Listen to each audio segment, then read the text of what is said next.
Hey there, everybody. PTPOP here with All Four Lows My Brain, securely bound behind my back. And welcome to another episode of PTPOP, Call Center Survivor. Thanks for tuning in. Thanks for watching me. I've had a pretty busy couple of weeks, and I actually moved out of my studio near downtown Cleveland. And I'm moving back home. This is my home studio. This is a front room we have. It's kind of like an extra bedroom that I've converted into a studio. And I've got all of my accoutrements here. And so I'm trying to be more bright and airy and fun. Fun like Mr. Oingo Boingo is. Hey, he's fun. He's a fun guy. I think he's a guy. I think he's asexual. I don't know. I don't think he has. Oh, he's got. Oh, I don't know what. Between his legs there. There's nothing between his legs. They had him fixed. So Mr. Oingo Boingo and I have been busy, and I've got a new video for you here. Window Nation Call Center. Oh, this one is truly pukety puke puke, my friends. Window Nation Call Center. Somebody on one of my videos made a comment, and I don't remember who said it, but they said something about Window Nation call centers. At least it wasn't Window Nation calling you or something like that. And I'm like, oh, I never thought about that. That all these huge window companies have call centers. So I did a search on YouTube for Window Nation call center, and this popped up. This first one popped up. And I am going to play this for you, and I think you're really going to get a kick out of it because it's really hilarious. Before I get to that, I'd like to do what I call shameless self-promotion. Now I've got a movie out there called Road to Forgiveness, and this is a documentary that I wrote, directed, and it's an autobiographical documentary about being raised in an alcoholic family by two alcoholic parents. We were poor, we were homeless for a short period. We went through a lot of things. All of us did. We were a family of six. It was myself, two older brothers and older sister, my mom and dad.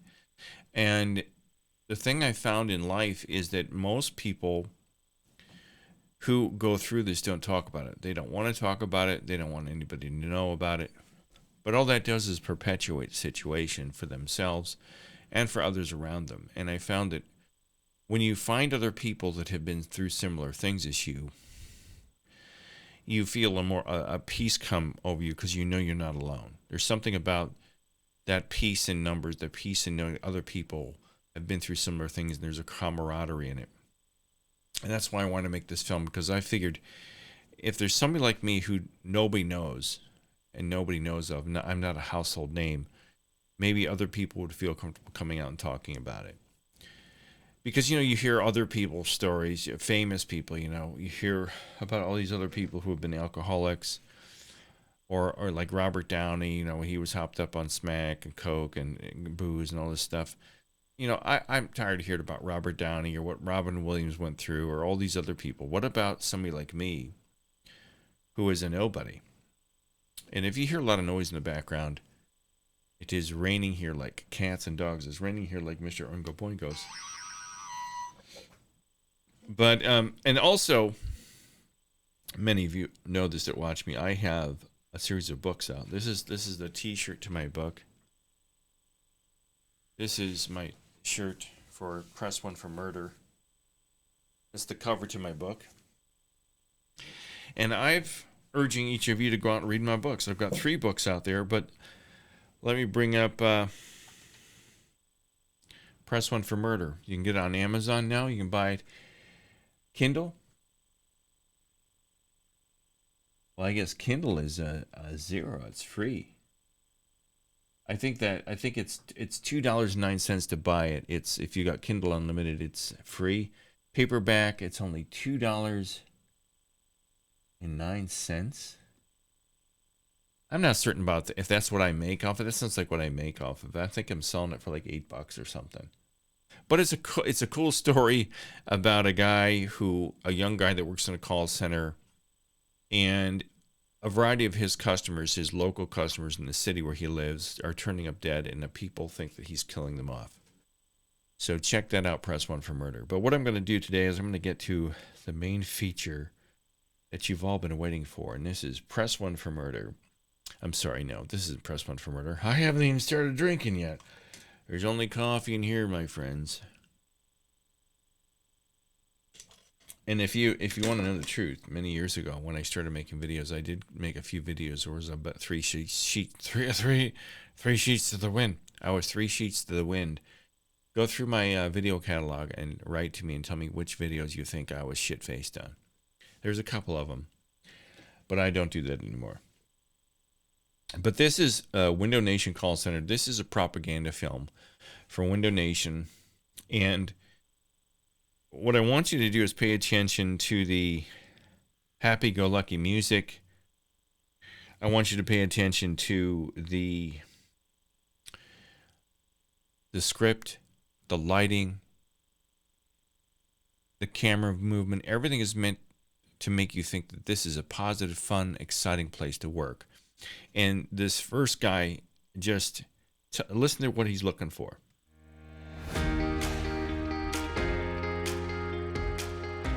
Working here at Window Nation takes a unique personality. We're looking for agents who are...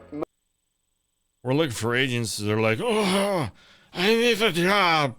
I got my addicted to vodka. I need a job. Can you get me a job? That's the kind of people they're looking for. Motivated through their own success. They're energetic. Motivated through their own success, meaning you're not going to get any help whatsoever in this call center to become successful. And they are problem solvers. Problem solvers, meaning you're on your own. When they say they want you to be a problem solver, they want you to be able to think on your feet because there's not going to be anyone there to help you through the problems. They want you to be a really fast thinker because when you're on the phones, people are screaming and yelling at you and, you know, insulting your heritage and your race and everything else. And you got to figure your way to how to wade through that and answer the questions they're answering. And no supervisors are going to be around to help you. A typical day at the call center would look like peaceful. Now look at this peaceful day in the call center. Every call center I've worked in, most everyone had no windows. Very few. The only one I worked in had windows was GT Wireless and Wells Fargo. All the other ones had these gray walls, windowless rooms, or the windows are way up high where you couldn't look out. Call centers don't look like this traditionally. They're not positive, fun, well-lit environments. Calming. You're interacting with the customers back and forth, and everyone's... You're interacting with the customers back and forth, as opposed to what? One-way interactions? Well, it doesn't even make any sense. You're interacting with the customers, you're just speaking, and they're not saying anything back. All right. So the culture of Window Nation's call center is really fun. It's a fun culture. Oh. Yay. It's warm. Check out this guy. What the hell is this guy wearing? It's looked like he's just got back from circus prom. The hell? He's got a bow tie, pink pants. Pink pants. He's kind of dressed like Oingo Boingo. Whatever, dude. He's got a beard, blue coat, and pink pants, and a bow tie. And a bow tie. Or goatee, or bow tie. You're always going to come in here and you're going to laugh. You're going to laugh. Oh, look at the girls that's drinking their stuff. There's a missile going off in the background. What the hell is that? They're watching a war movie while they're having fun. Look, they're playing foosball in the background. Yay, they're always having fun. Would you like fries with that? Would you like fries with that? People are always going to talk to you, even... People do not talk to you in a call center. They do not talk to you in a call center. There is no time to sit in the break room and chat. Whenever I worked in a call center and I would go on break, You run, you walk as fast as you can to get to the break room, which is usually 200 yards from your desk. You get to your refrigerator. You hope to God your lunch is still there and hope some other idiot hasn't taken your lunch yet. And then you try to eat it as quickly as you can, because you still, once you eat everything, you heat up your TV dinner, 15 minutes have gone by, then you got to go take a dump. And then it's time to go back on the phones. It's just crazy. It's not fun. There's no time to sit around and have fun and play foosball. Yay. Even if they know that you're having a bad day, people are going to try and come in here. So what is this? They're drinking alcoholic beverages. So at Window Nation, you can drink martinis and hot toddies. What the hell is this? This is what they do, man. Hire me at Window Nation. I'll go off the wagon for you guys. Hey, everybody. This is Beat here at Window Nation. How can I help you today? Your bill? Oh, what? Oh, don't you have a bob? What is this that they're promoting? Well, what they're promoting here is a fun, exciting environment, young people, interracial. What else do you have here? You've got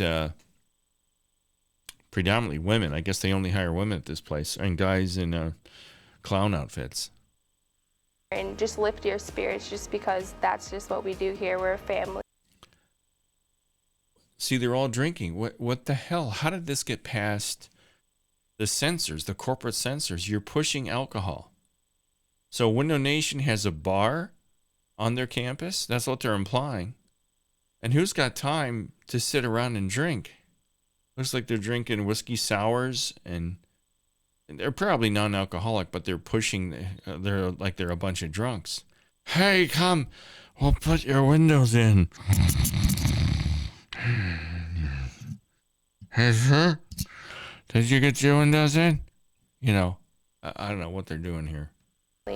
My favorite Window Nation memory is definitely my favorite Window Nation memory. my first day on the job. I was a little nervous, but everybody was open here to help me and watch me succeed, and everybody had open arms. What drew me to Window Nation was a friend of mine was letting me know about the great bonus program, how, what you put in, you get back, how what you put in, you get back. It's getting to be goddamn ridiculous. Their bonus program, they'll always push.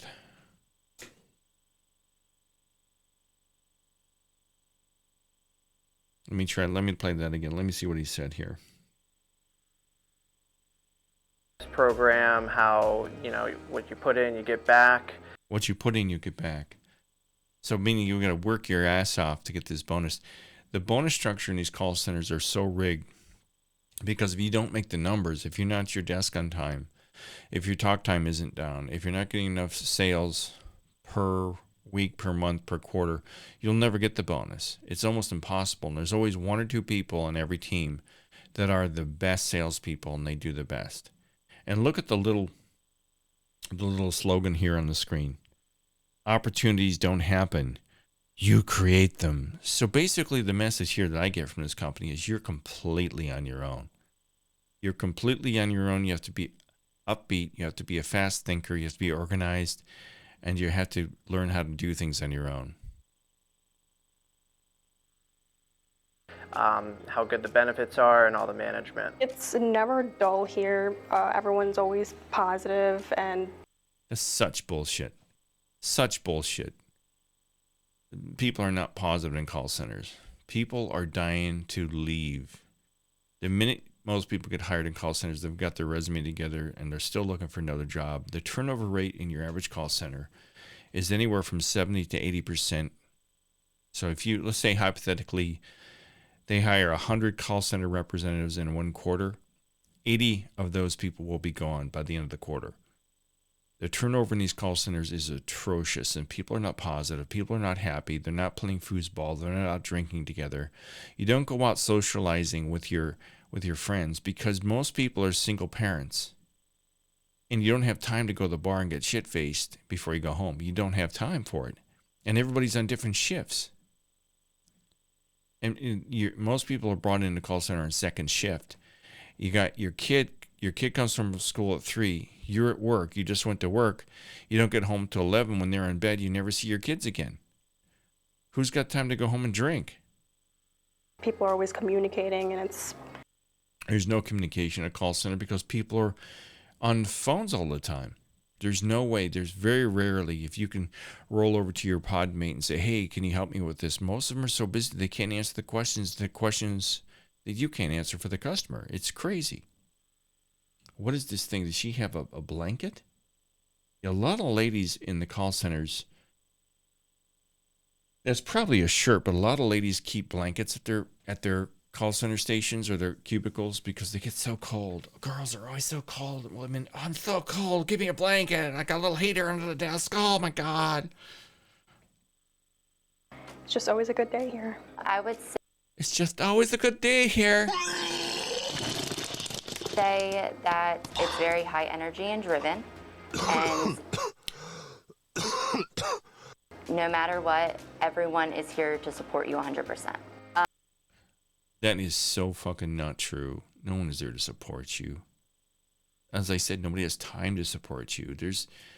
There's no time for anybody to sit down, hold your hand, and say, hey, I know you're having a bad day today with these customers. What can I do to help you out? The supervisors, the minute your calls start coming in on your shift, the supervisors disappear. They completely vamoose. You're on your own, hun. So my advice would be apply right away. Apply right away. And come here and do an interview and see if you like it, because I think. What is she? She's got. Well, this is a violation. Violation. Safety check.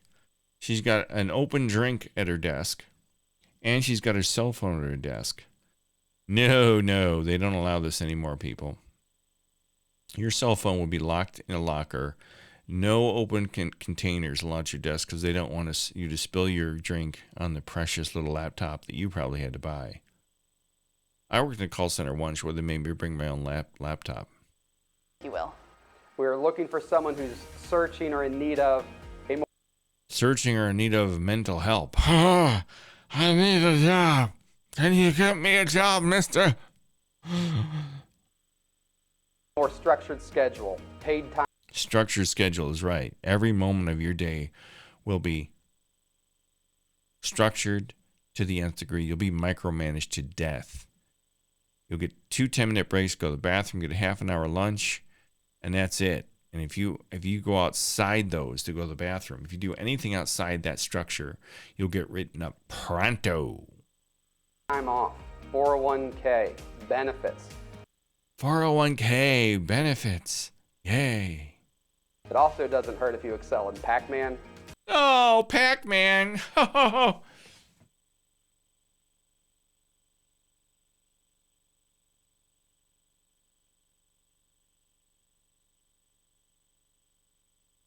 Are you crazy? Are you crazy?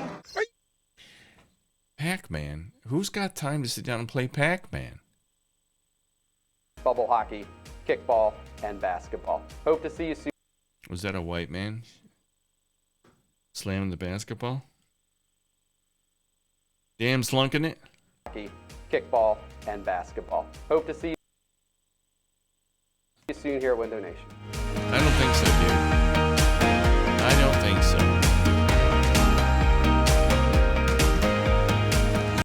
So that was Window Nation. And I'm telling you that these videos are propaganda and they're lies, and they're trying to recruit predominantly young people. And I'm going to be ageist for a second, but if you're young,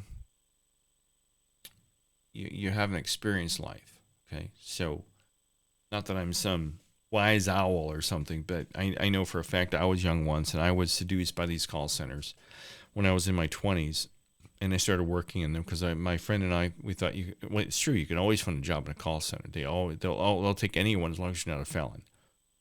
And that's they may even take you if you're like not a real serious felon. They'll take anybody. They'll take anything that's got a heartbeat. And these call centers are horrible, and with videos like this, they're trying to tantalize young people, thinking they're going to come in, they're going to get bonuses, they're going to be treated well, it's going to be fun, you're going to be playing Pac-Man, you're going to be out for drinks. It's just a complete lie. There is nothing in this video that is true. Other than what if you read between the lines, you have to learn to be able to think on your feet, think quick, and be motivated, because everything you'll achieve in this call center will be completely on your own. You will get no help from supervisors, and I should make a video about the supervisors.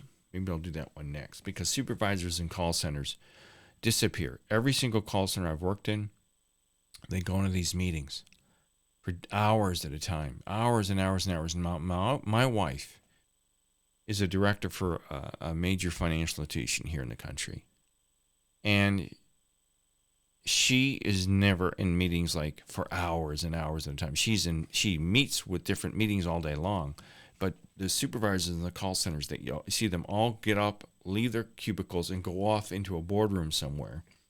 And they never come out until the end of the day. And there's no one there to help you. And I think the point of this is that I think in many of these call centers, supervisors are actually dialing into your extension to test you on your phone, just to call in the funny phone calls to trip you up if they don't like you, so they can write you up. I think that's the only way they find these calls of yours where you screwed up a call.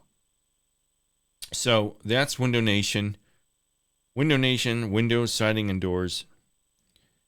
And if you want to find out more about them, you want to apply to their job, go to windownation.com/call center. I don't know, man. Maybe I'll apply there, especially if I can drink on the job. Hey, hello, sir. Hello, Window Nation. Pete speaking. How can you have a question about your windows? Oh, that's too bad, because I'm in the left wheel department. I only sell left wheels to Toyotas, Corollas. Take care. Bye.